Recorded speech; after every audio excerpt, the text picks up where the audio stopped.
إن الحمد لله نحمده ونستعينه ونستغفره ونعوذ بالله من شرور أنفسنا ومن سيئات أعمالنا من يهدي الله فلا مضل له ومن يضلل فلا هادي له وأشهد أن لا إله إلا الله وحده لا شريك له وأشهد أن محمدا عبده ورسوله بعد أعوذ بالله من الشيطان الرجيم بسم الله الرحمن الرحيم قل أوحي إلي أنه استمع نفر من الجن فقالوا إنا سمعنا قرآنا عجبا وبعد وقال النبي صلى الله عليه وسلم فإن خير الحديث كتاب الله وخير الحدي حدي محمد صلى الله عليه وسلم وشر الأمور محدثاتها وكل محدثة بدعة وكل بدعة ضلالة وكل ضلالة في النار وبعد رب اشرح لي صدري ویسر لی امری واحلل عقدۃ من لسانی یفقہوا قولی اما بعد۔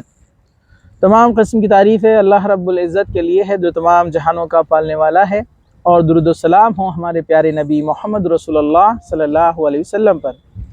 انشاءاللہ تعالی آج ہم جو ہے 72 نمبر کا سورہ جن کا جو ہے مختصر سا ترجمہ اور تفسیر آپ کے سامنے رکھیں گے، جو مفسرین اکرام نے یعنی کومنٹیٹرز نے، علماء دین نے ہمارے لیے آسان زبان میں پیش کر دیا کہ ہم اس کو آسانی سے سمجھ سکیں۔ سورہ جن کی یہ آیتیں اس واقعے سے متعلق ہے جب کچھ جنوں کی ایک ٹولی، ایک جماعت اللہ کے رسول صلی اللہ علیہ وسلم کے پاس سے گزری۔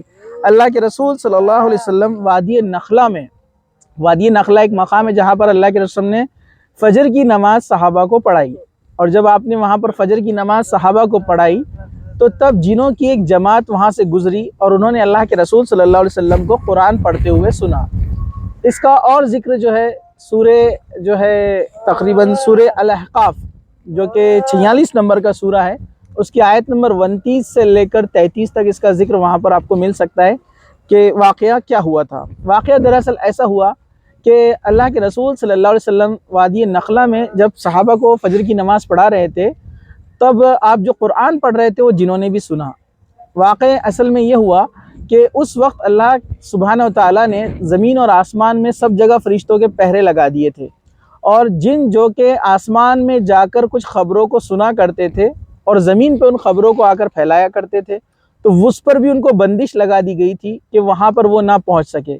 تو جنوں کی جماعتیں جتنی بھی تھی، جن کے گروہ تھے، ٹولیاں تھیں، وہ پریشان تھی کہ ایسی کیا بات ہوئی کہ جنوں کی ہر چیزوں پر پابندی لگا دی گئی۔ تو جن ایک مخلوق ہے، سب سے پہلے آپ یاد رکھیے، جیسے انسان ہے ویسے جن ہوتے ہیں۔ اللہ تعالیٰ نے ان کو بھی اچھائی اور برائی کا راستہ بتایا۔ جو نبی آتے ہیں ان کے لیے بھی وہ رسول ہوتے ہیں، ان کے لیے بھی پیغام ہوتا ہے، ان میں بھی مسلم اور غیر مسلم ہوتے ہیں، ان کے لیے بھی آزمائش ہے کہ دنیا میں حق کو پہچانے اور اسلام کو قبول کرے اور برائی سے دور رہے۔ تو جنوں کے لیے بھی ویسے ہی جو ہے ایگزام ہے، امتحان ہے قیامت کے دن، جیسے ہمارے لیے ہے، انسانوں کے لیے۔ تو جن ایک ایسی مخلوق ہے جس کو ہم نہیں دیکھ سکتے، لیکن وہ ہمیں دیکھ سکتے ہیں، اور اللہ تعالیٰ نے پہلے ان کی تخلیق کی، مطلب اللہ تعالیٰ نے انسانوں سے پہلے جنوں کو اس دنیا پر بھیجا تھا اور آزمائش کے لیے ان کو اس دنیا میں بھیجا۔ پھر انہوں نے دنیا میں فساد مچایا، اللہ تعالیٰ کے احکامات کی پابندی نہیں کی، تو اللہ تعالیٰ نے پھر ان کو اس زمین پہ سے ہٹا کر انسان جیسی ایک مخلوق بھیجی، یعنی ہمیں بھیجا، اور آدم علیہ السلام پہلے انسان اس دنیا میں بھیجے گئے۔ تو یہ مختصر سا میں نے جنوں کا تعارف آپ کے سامنے کیا ہے۔ انشاءاللہ جنوں کے تعلق سے ہم ڈیٹیل میں کسی اور لیکچر میں ضرور انشاءاللہ دیکھیں گے۔ تو پہلی آیت جو میں نے آپ کے سامنے پڑھی کہ اللہ سبحانہ وتعالیٰ فرماتا ہے کہ آپ کہہ دیں کہ مجھے وحی کی گئی ہے کہ جنوں کی ایک جماعت نے قرآن سنا اور کہا کہ ہم نے عجب قرآن سنا۔ یعنی اللہ سبحانہ وتعالیٰ صحابہ سے اور مسلمانوں سے کہہ رہے ہیں کہ اللہ نے مجھے خبر دی ہے، مطلب یہ مجھے غیب کی خبر نہیں تھی، اللہ نے مجھے خبر دی ہے کہ جو ہے وادی نخلہ میں جب ہم نماز پڑھ رہے تھے تو جنوں کی ایک جماعت، ایک ٹولی وہاں سے گزری۔ پھر کیا ہوا؟ یہدی الی الرشد فآمنا بہ ولن نشرک بربنا احدا، جو راست کی طرف رہنمائی کرتا ہے ہم اس پر ایمان لا چکے ہیں، ہم ہرگز کسی کو بھی اپنے رب کا شریک نہ بنائیں گے۔ وہ جن جب وہاں سے گزرے، تو وہ جن جب وہاں سے گزرنے لگے تو انہوں نے جو بات چیت کی، اللہ تعالیٰ نے قرآن کے ذریعے سے اللہ کے رسول صلی اللہ علیہ وسلم کو وہ بات بتائی۔ وہ بات کیا تھی؟ وہ جن آپس میں ڈسکس کرنے لگے۔ کیا ڈسکس کرنے لگے؟ یہ اللہ تعالیٰ کی طرف رہنمائی کرتا ہے، یعنی قرآن اور یہ رسول، تو ہم اس پر ایمان لا چکے ہیں، ہم ہرگز کسی کو بھی اپنے رب کے ساتھ شریک نہ کریں گے۔ مطلب یہ وہ جن تھے جب اللہ کے رسول صلی اللہ علیہ وسلم کے پاس سے گزرے اور قرآن پڑھتا ہوا سنا، اللہ کے رسول کو اس کا علم نہیں تھا کہ وہ جن وہاں پر ہے۔ قرآن کی ان آیتوں کے ذریعے سے اللہ کے رسول کو بتایا گیا کہ یہ جن کیا کہہ رہے تھے۔ تو کیا کہہ رہے تھے جن؟ ہم ایمان لے آئے، مطلب وہ لوگ مسلمان ہو چکے تھے، اور جو شرک کرے گا وہ راہ راست سے بھٹک گیا، جن خود کہہ رہے تھے۔ ٹھیک ہے، چلیے۔ وَأَنَّهُ تَعَالَى جَدُّ رَبِّنَا مَا اتَّخَذَ صَاحِبَةً وَلَا وَلَدًا، اور بے شک ہمارے رب کی شان بڑی بلند ہے، اس نے کسی کو اپنی بیوی نہ بنایا اور نہ بیٹا بنایا۔ مطلب یہ جن اتنی سمجھ رکھتے تھے کہ فوراً کہہ اٹھے کہ ہمارے رب کی اولاد نہیں ہو سکتی اور نہ اس کی بیوی ہے، جیسے مشرکین مکہ اور عیسائی اور یہودی عقیدہ رکھتے تھے کہ اللہ کی اولاد ہے۔ تو یہ جنوں کی جو باتیں ہو رہی تھی، یہ جن آپس میں جو باتیں کر رہے تھے، یہ مشرکین مکہ کو بھی ایک دعوت تھی کہ جن جیسی مخلوق اس بات کو سمجھ گئی کہ اللہ کے علاوہ کوئی معبود نہیں ہے، پھر تم انسان اس بات کو کیوں نہیں سمجھتے؟ آگے فرمایا وَأَنَّهُ كَانَ يَقُولُ سَفِيهُنَا عَلَى اللَّهِ الشَّطَطَ، اور یہ کہ ہم میں ایک بیوقوف اللہ کے بارے میں خلاف حق بات کہتا ہے۔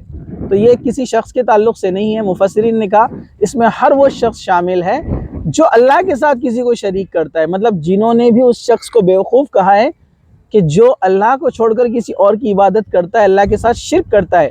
مطلب جن کا بتانے کا مقصد یہ تھا کہ ہم جیسی مخلوق جو کہ جن ہیں، اور ہم سے ایک برتر مخلوق، یعنی ہم سے ایک بیٹر مخلوق، ایک بیٹر کریشن اللہ تعالیٰ نے انسان کو بنایا، تو یہ کیسے بیوقوف ہے کہ اللہ کو چھوڑ کر کسی اور کی عبادت کرتے ہیں۔ تو جنوں کا یہ ڈسکشن کا مقصد یہ تھا کہ انسانوں کو یہ بات پہنچے کہ کیسے بیوقوف لوگ کہ اللہ کے ساتھ کسی کو شریک کرتے ہیں۔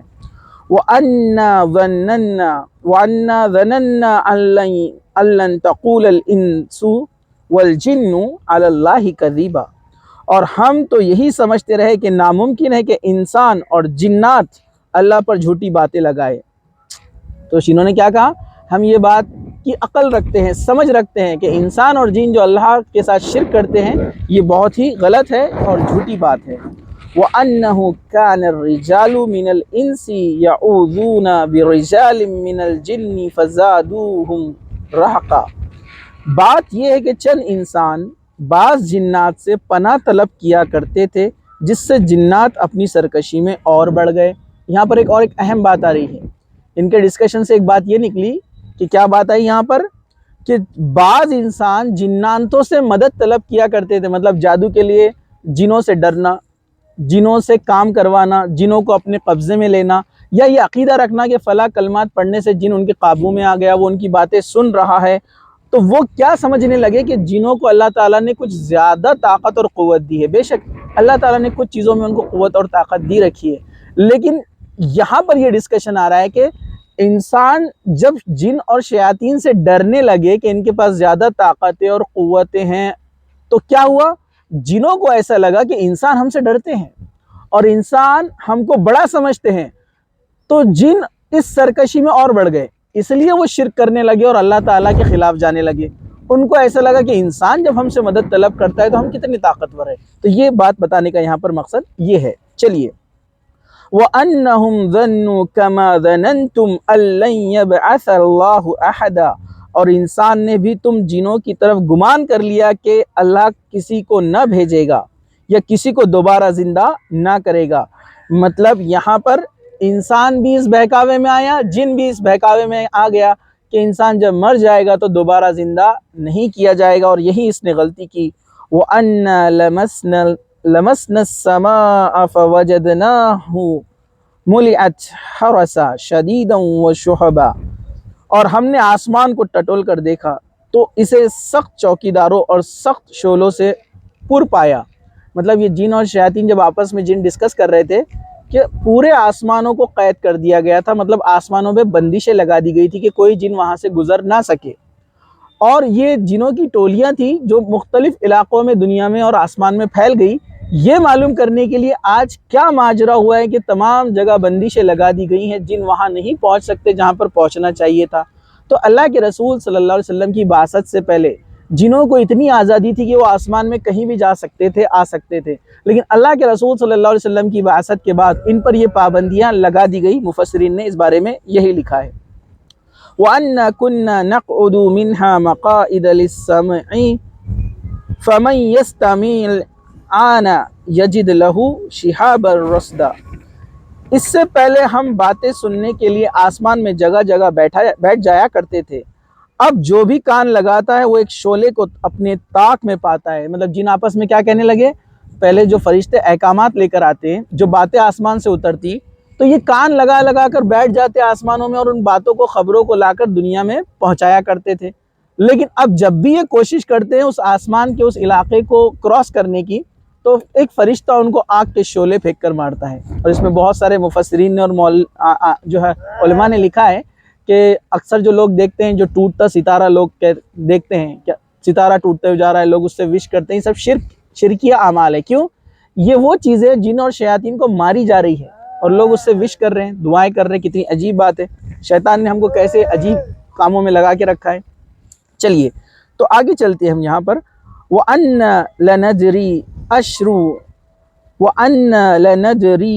أَشَرٌّ أُرِيدَ بِمَنْ فِي الْأَرْضِ أَمْ أَرَادَ بِهِمْ رَبُّهُمْ رَشْدًا۔ ہم نہیں جانتے کہ زمین والوں کے ساتھ کسی برائی کا ارادہ کیا گیا ہے یا ان کے رب کا ارادہ ان کے ساتھ بھلائی کا ہے۔ مطلب اور ڈسکشن چلنے لگا، یہ سارے معاملات میں جو تبدیلی آئی ہے، تو کیا اللہ تعالیٰ نے زمین والوں کے ساتھ کوئی بھلائی کا معاملہ ارادہ کیا یا کوئی عذاب ان کے اوپر آنے والا ہے۔ وَأَنَّا مِنَ الصَّالِحُونَ وَمِنَّ دُونَ ذَلِكَ كُنَّا طَرَائِقَ قِدَدًا۔ اور یہ کہ بے شک بعض تو ہم میں نیکوکار ہیں اور بعض اس کے برعکس بھی ہے، ہم مختلف طریقوں سے بٹے ہوئے ہیں۔ اب جن آپس میں ڈسکس کرنے لگے کہ ہم میں کچھ لوگ نیک بھی ہے اور کچھ برے بھی ہے اور ہم کئی قسموں میں بٹے ہوئے ہیں۔ تو اس کی تفسیر میں علماء نے لکھا، جس طرح انسانوں میں مومن، غیر مومن، یہود، عیسائی، مسلمان اور غیر مذہب ہوتے ہیں، ویسے جنوں میں بھی ہوتے ہیں، مسلم، یہودی، عیسائی، ان میں بھی ہوتے ہیں، بالکل ہماری طرح عقیدے رکھنے والے الگ الگ جماعتیں، الگ الگ گروہ ان کے اندر ہوتے ہیں۔ یہ جنوں کی بات سے ہمیں پتہ چلا۔ وَأَنَّا ظَنَنَّا أَن لَّن تُعْجِزَ اللَّهَ فِي الْأَرْضِ وَلَن نُعْجِزَهُ هَرَبًا۔ اور ہم نے سمجھ لیا ہے کہ ہم اللہ تعالیٰ کو زمین میں ہرگز عاجز نہیں کر سکتے اور نہ بھاگ کر اسے ہرا سکتے ہیں۔ مطلب یہ بات انہوں نے کہی کہ اللہ تعالیٰ کو تو ہم دنیا کے کہیں یا آسمان میں کہیں جا کر اللہ کو عاجز نہیں کر سکتے، یعنی اللہ تعالیٰ سے ہم بچ نہیں سکتے۔ مطلب بہتر یہ ہے کہ اس کی ہدایت کو ہم مان لیں اور اس پر عمل کریں۔ وَأَنَّا لَمَّا سَمِعْنَا الْهُدَىٰ آمَنَّا بِهِ فَيُؤْمِن بِرَبِّهِ فَلَا يَخَافُ بَخَسًا وَلَا رَهْقًا۔ ہم تو ہدایت کی بات سنتے ہیں اور اس پر ایمان لا چکے ہیں، اور جو بھی اپنے رب پر ایمان لائے گا نہ کسی نقصان کا اندیشہ ہے نہ ظلم اور ستم کا۔ مطلب وہ جن شیاطین کیا کہنے لگے، وہ جو جن تھے، انہوں نے کہا کہ ہم اپنے رب پر ایمان لا چکے ہیں، اور انہوں نے اپنے ایمان کا اظہار کیا اور کہا کہ جو شخص اللہ پر ایمان لائے گا، نہ دنیا میں اس کا اور نہ آخرت میں کوئی نقصان اس کا نہیں ہوگا۔ یہ ایمان لانے کا فائدہ انہوں نے بتایا۔ وَأَمَّا الْقَاسِطُونَ فَكَانُوا لِجَهَنَّمَ حَطَبًا۔ اور جو ظالم ہیں وہ جہنم کا ایندھن بن جائیں گے۔ وَأَن لَّوْ اسْتَقَامُوا عَلَى الطَّرِيقَةِ لَأَسْقَيْنَاهُم مَّاءً غَدَقًا۔ اور اے نبی یہ بھی کہہ دو کہ اگر لوگ راہ راست پر سیدھے رہتے تو یقیناً انہیں بہت وافر پانی ہم پلاتے۔ یعنی اللہ سبحانہ و تعالیٰ فرماتا ہے کہ اگر لوگ راہ راست پر آ جائے، اللہ کی توحید پر ایمان لائے اور برائی سے اور گناہوں سے اور شرک سے رک جائے، تو اللہ جو ان کے اوپر آسمان برسائے، اور جو پریشانی میں اور پانی کی کمی سے وہ جو لوگ پریشان ہیں، اللہ تعالیٰ وہ کمی کو ان کے پورا کر دے۔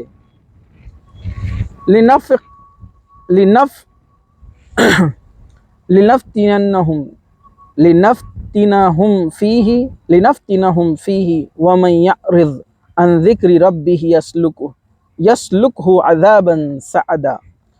تاکہ ہم اس میں انہیں آزما لے۔ جو شخص اپنے پروردگار کے ذکر سے منہ پھیر لے گا تو اللہ تعالیٰ اسے سخت عذاب میں مبتلا کر دے گا۔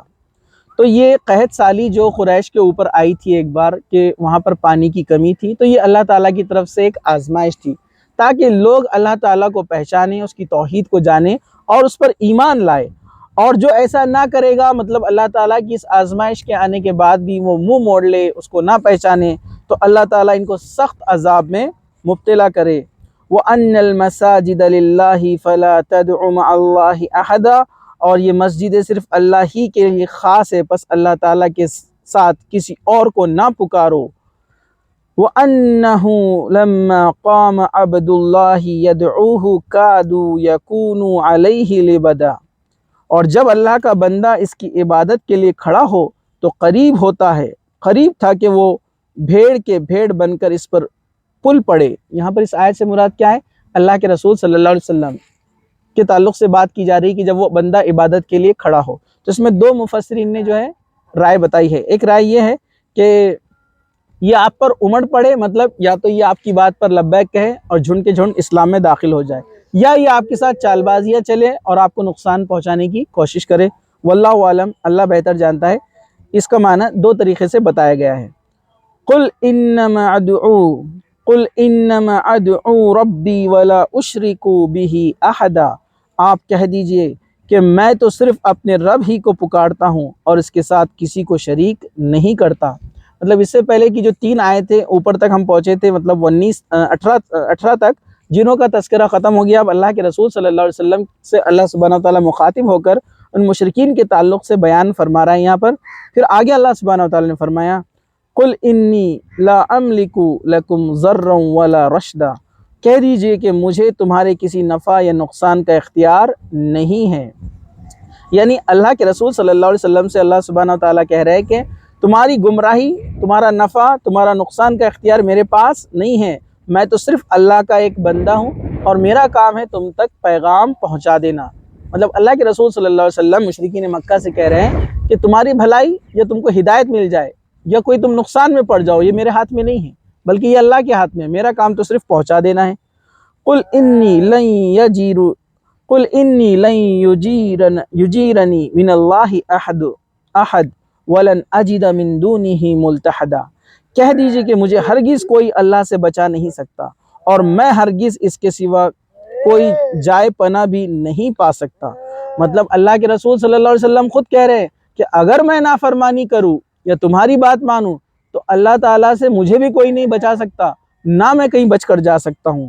الا بلاغا من اللہ ورسالتہ ومن یعص اللہ ورسولہ فإن لہ نار جہنم خالدین فیہا ابدا، البتہ میرا کام اللہ کی بات اور اس کے پیغام لوگوں کو پہنچا دینا ہے۔ جو بھی اللہ اور اس کے رسول کی نہ مانے، اس کے لیے جہنم ہے، اس کے لیے آگ ہے جس میں ایسے لوگ ہیں جو وہاں پر ہمیشہ رہیں گے۔ مطلب اللہ کے رسول صلی اللہ علیہ وسلم کہہ رہے ہیں کہ میرا کام صرف پہنچا دینا ہے، جو اللہ اور اس کے رسول کی بات نہ مانے تو اس کے لیے جہنم ہے، اس کے لیے آگ ہے اور وہاں کوئی مددگار نہیں ہوگا۔ آگے فرمایا حتی اذا رأوا ما یوعدون فسیعلمون من اضعف ناصرا واقل عددا، ان کی آنکھیں نہ کھلیں گی یہاں تک کہ اسے دیکھ لیں جس کا ان کو وعدہ کیا گیا ہے، بس عنقریب جان لیں گے کہ کس کا مددگار کمزور ہے اور کس کی جماعت کم ہے۔ مطلب اللہ سبحانہ وتعالیٰ نے کہا کہ یہ لوگوں کو ہم جو ہے آپ کا سمجھانا تب تک فائدہ نہیں دے گا یا تب تک سمجھ میں نہیں آئے گا جب تک کہ ان کی آنکھیں کھل نہ جائے، یعنی یہ موت کو نہ دیکھ لے یا قیامت کو یا آخرت کو نہ دیکھ لے، جہنم کو نہ دیکھ لے۔ پھر آگے فرمایا پر ان قریب یہ لوگ جان لیں گے کہ کس کا مددگار کمزور ہے، یعنی یہ اللہ کے علاوہ جن سے مدد مانگتے ہیں، جن بتوں کی پرستش یہ کرتے ہیں، تو قیامت کے دن جب وہ اللہ کو دیکھ لیں گے، مطلب اللہ تعالیٰ کی طاقت دیکھ لیں گے، تو سمجھ جائیں گے کس کا مددگار کمزور تھا اور کس کا مددگار طاقتور ہے۔ قل ان ادری اقریب ما توعدون ام یجعل لہ ربی امدا، کہہ دیجئے کہ مجھے معلوم نہیں کہ جس کا وعدہ تم سے کیا جاتا ہے وہ قریب ہے یا میرا رب اس کے لیے دوری کی مدت مقرر کر دے، یعنی آخرت کے تعلق سے یہاں پر بات کی جا رہی ہے۔ عالم الغیب فلا یظہر علی غیبہ احدا، وہ غیب کا جاننے والا ہے اور اپنے غیب پر کسی کو مطلع نہیں کرتا، یعنی اللہ سبحانہ و تعالیٰ نے اس کا علم کسی کو نہیں دیا، سوائے جتنا چاہا اپنے نبی کو علم دے دیا، اور قیامت بھی غیب کی خبروں میں سے ہے۔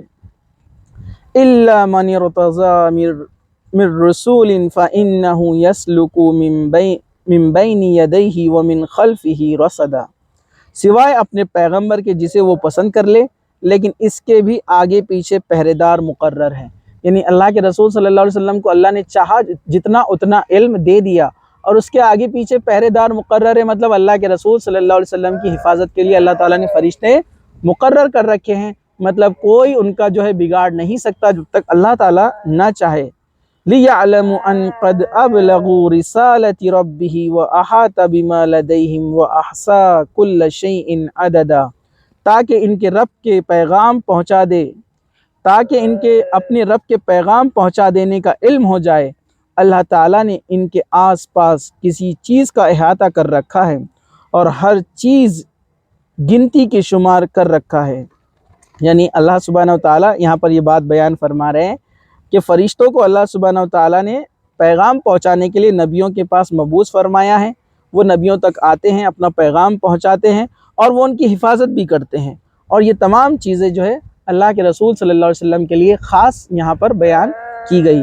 اللہ تعالیٰ سے دعا ہے کہ اللہ سبحانہ و تعالیٰ ہمیں کہنے سننے سے زیادہ عمل کی توفیق عطا فرمائے، جب تک زندہ رکھے، اسلام پر زندہ رکھے، خاتمہ ایمان پر ہو۔ وآخر دعوانا ان الحمدللہ رب العالمین۔